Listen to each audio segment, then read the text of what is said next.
श्री रामेश्वर दास inter college Newajganj Barabanki से मैं लवकुश वर्मा आज आप सभी को विषय हिंदी व्याकरण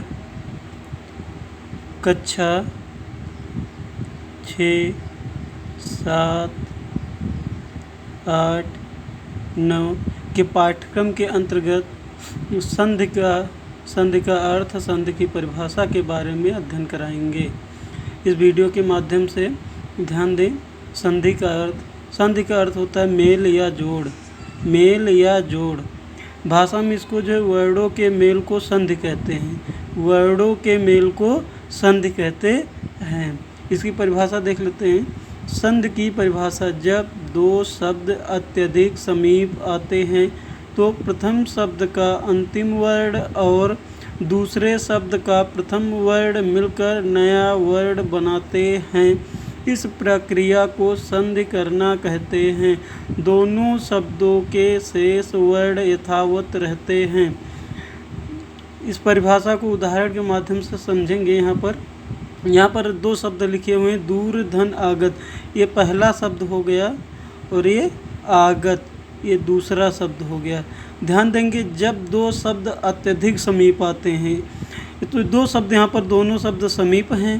प्रथम शब्द का अंतिम वर्ण रा है, उसके बाद दूसरे शब्द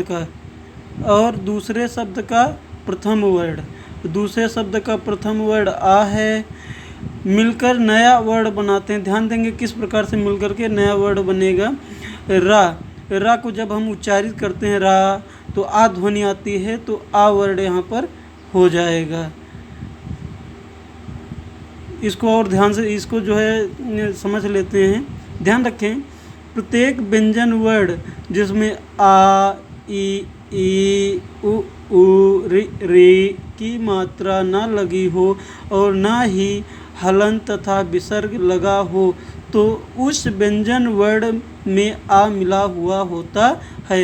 यानी आ, ई, उ, री, हलंत, विसर्ग आदि कोई भी मात्राएं व्यंजन वर्ण में नहीं लगी हुई हैं तो उस व्यंजन वर्ण में आ मिला हुआ होता है। ऐसे व्यंजन वर्ण को विशुद्ध व्यंजन वर्ण कहते हैं।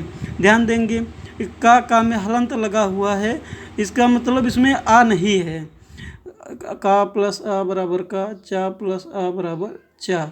उसी प्रकार रा प्लस आ बराबर रा। तो यहाँ पर रा था, ये रा में आ छुपा हुआ है, वही आ यहाँ पर लिख दिया गया। और दूसरे पद का यहाँ पर पढ़ा गया तो दूसरे शब्द का प्रथम वर्ण दीर्घ है। तो हश्व और दीर्घ दोनों सवर्ण हैं। सवर्ण मीन्स एक ही वर्ग के वर्ण, तो दोनों सवर्ण के मिलने पर उसी वर्ग का दीर्घ हो जाता है। तो आ का दीर्घ ही आ हो जाएगा।